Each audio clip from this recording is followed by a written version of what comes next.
Boa noite. Boa noite. Você confere agora as notícias, destaques do Brasil desta semana e também os resultados dos jogos do Brasileirão deste final de semana. Na apresentação de Jean Giovanni, no ar, Jornal Total.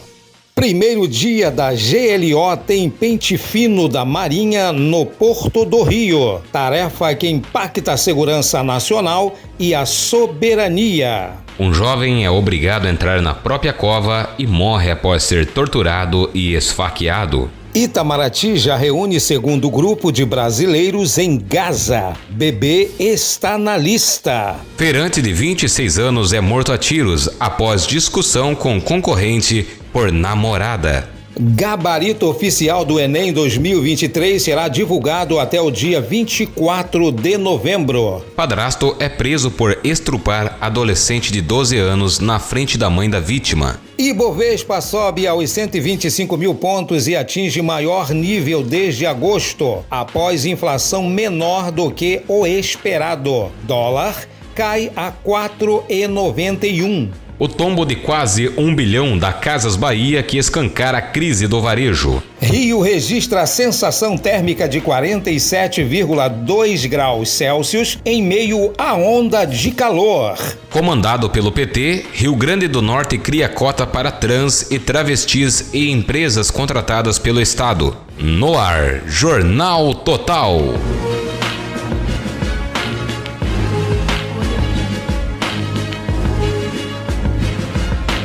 Começou a valer nesta segunda-feira, dia 6, o Decreto de Garantia da Lei e da Ordem GLO, em portos e aeroportos do Rio de Janeiro e São Paulo. A operação deve durar até 3 de maio de 2024. A GLO foi autorizada pelo presidente Luiz Inácio Lula da Silva. No primeiro dia do regime no Rio de Janeiro, militares da Marinha e agentes da Guarda Portuária montaram postos de fiscalização nos acessos ao Porto do Rio. Na entrada da Avenida Brasil, no Caju, todos os veículos eram inspecionados. Homens utilizavam espelhos, por exemplo, para checar por baixo dos carros. Cães farejadores estavam a postos. Quem chegava ao porto a pé também era abordado. Crime registrado em Paraíso do Tocantins impressionou pela crueldade. Uriel Hélio Rodrigues de Oliveira, de 26 anos, foi torturado dentro de uma boca de fumo, local usado para a venda de drogas. Em seguida, foi levado para as margens de um córrego e obrigado a entrar na própria cova. A vítima levou pelo menos 20 facadas e acabou morrendo. As informações são da Polícia Civil, que desvendou o crime neste sábado, dia 11, dia em que o corpo foi encontrado às margens de um córrego, perto do setor Vila Regina. Um adolescente de 17 anos foi apreendido e contou os detalhes de como o assassinato aconteceu. Um homem suspeito de envolvimento no homicídio está foragido. As investigações apontaram que a motivação para o crime seria uma desconfiança dos suspeitos em relação à vítima. Os autores suspeitavam que a vítima estaria delatando traficantes para a própria polícia, o que para eles é algo inaceitável. O próprio adolescente declarou ser simpatizante de uma facção criminosa e que já teria cometido pelo menos outros 2 homicídios, destacou o delegado Antônio Onofre de Oliveira Filho.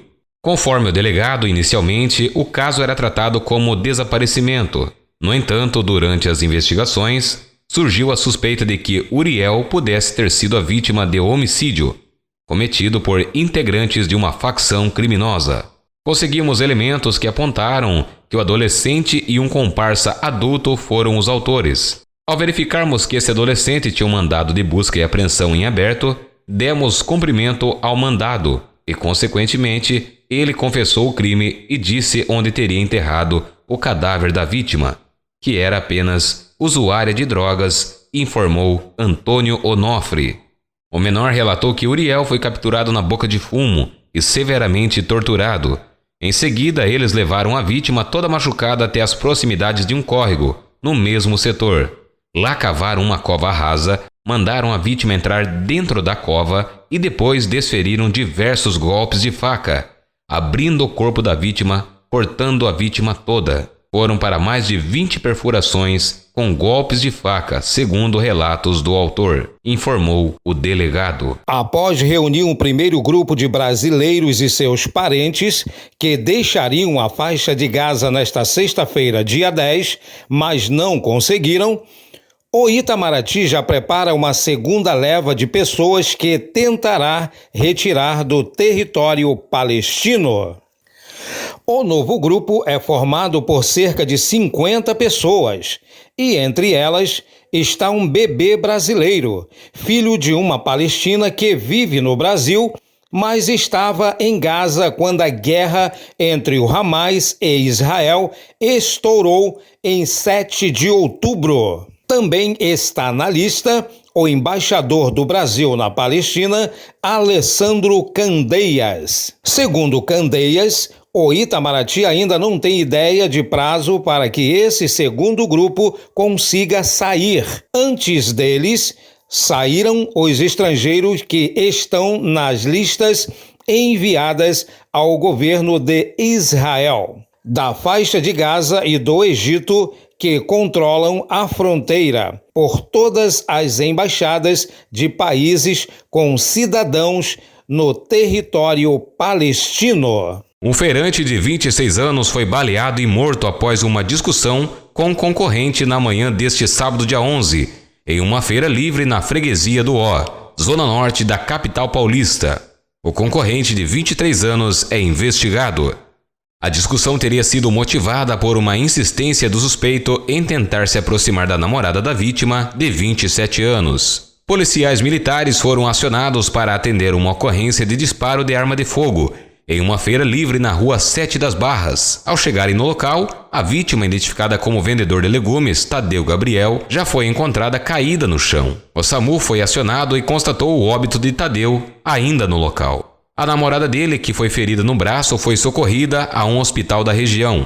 O estado de saúde dela não foi divulgado. A apuração inicial indicou que as vítimas e o suspeito trabalhavam na feira livre, quando houve o desentendimento, de acordo com a Secretaria de Segurança Pública do Estado de São Paulo. O suspeito fugiu do local do crime e é procurado. O nome dele não foi divulgado. O caso foi registrado como homicídio e tentativa de homicídio no 72DP, Vila Penteado. Foram solicitados exames junto ao Instituto de Criminalística e também ao IML.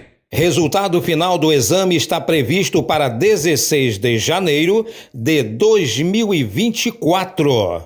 Os candidatos que fizeram o Exame Nacional do Ensino Médio Enem 2023 neste domingo, dia 5, precisarão esperar mais um pouco para conferir os gabaritos oficiais das provas objetivas. Eles serão divulgados até o dia 24 de novembro, de acordo com o Instituto Nacional de Estudos e Pesquisas Educacionais Anísio Teixeira, INEP. Cerca de 2,8 milhões de candidatos fizeram as primeiras provas do exame neste final de semana. O Enem seguirá sendo aplicado no próximo domingo, dia 12. Segundo o INEP, apenas após o fim da aplicação das provas é que será possível ter acesso ao gabarito oficial e aos cadernos de provas, que serão divulgadas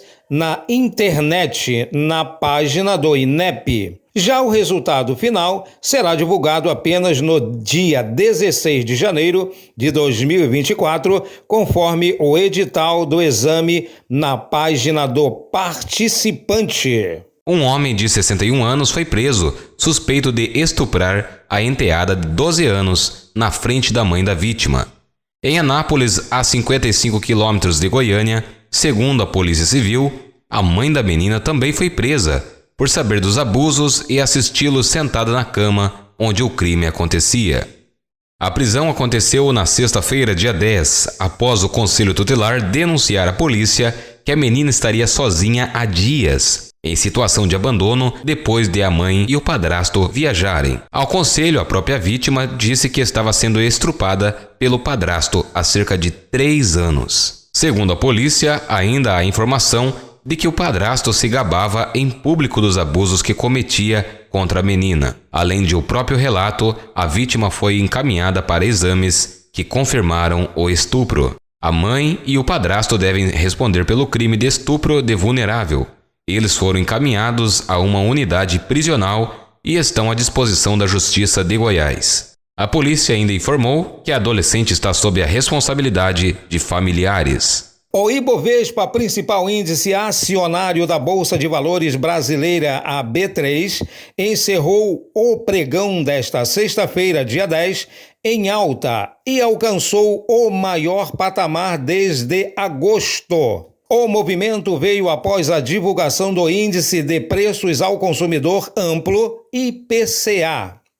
Segundo o Instituto Brasileiro de Geografia e Estatística, IBGE, a inflação subiu 0,24% em outubro, abaixo das expectativas do mercado financeiro. Já o dólar, por sua vez, fechou a sessão em queda. A valorização do real ante a moeda americana só não é mais acentuada porque os investidores do mundo todo continuaram a repercutir as falas do presidente do Federal Reserve, Fed, o Banco Central norte-americano, que afirmou que os juros dos Estados Unidos ainda podem ter que subir mais para controlar o avanço da inflação do país. A varejista Casas Bahia, que também é dona da Rede Ponto, reportou um prejuízo de 836 milhões de reais no terceiro trimestre de 2023.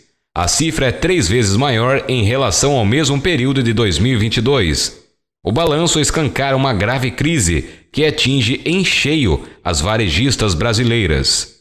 O Radar Econômico informou que a inadimplência e o endividamento das famílias são 2 dos fatores que pressionam o setor e que nem mesmo os cortes nas taxas de juros reanimaram os investidores. As margens contraíram em razão de um impacto pontual de 309 milhões de reais, após uma intensa atividade promocional para redução de estoques e uma provisão de 100 milhões de reais relacionada ao não atingimento de metas em uma parceria para cartões. Embora as iniciativas de curto prazo da administração em torno de estoque, números de funcionários, despesas de marketing e redução das lojas devam permitir que a empresa entre em 2024 com uma configuração mais enxuta e lucrativa. Continuamos a acreditar que a capacidade financeira da empresa para investir estrategicamente e defender iniciativas num mercado altamente competitivo permanece ilimitada, afirmam os analistas do banco americano Goldman Sachs, em relatório enviado a clientes. Por volta do meio-dia, as ações do Grupo Casas Bahia eram negociadas em queda de 6%. A cidade do Rio registrou neste sábado 11 a maior sensação térmica verificada neste mês pelo sistema Alerta Rio. A estação de Guaratiba, na Zona Oeste, registrou sensação térmica de 47,2 graus às 9h20 da manhã. No bairro vizinho de Santa Cruz, os medidores registraram sensação térmica de 47 graus. Sol segue forte no domingo, dia 12. A previsão do Alerta Rio é de céu claro e temperaturas entre 20 graus e 41 graus Celsius. As condições devem se manter na segunda-feira 13, quando a mínima prevista é de 21 graus e a máxima de 40 graus.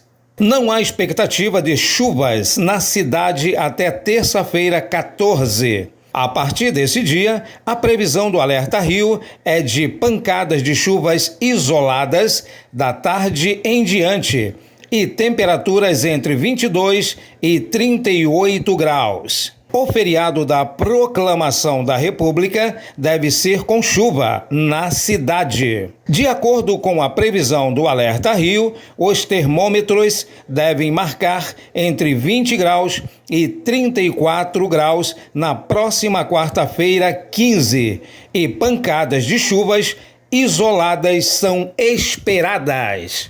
Comandado pelo PT, Rio Grande do Norte cria cota para trans e travestis e empresas contratadas pelo Estado.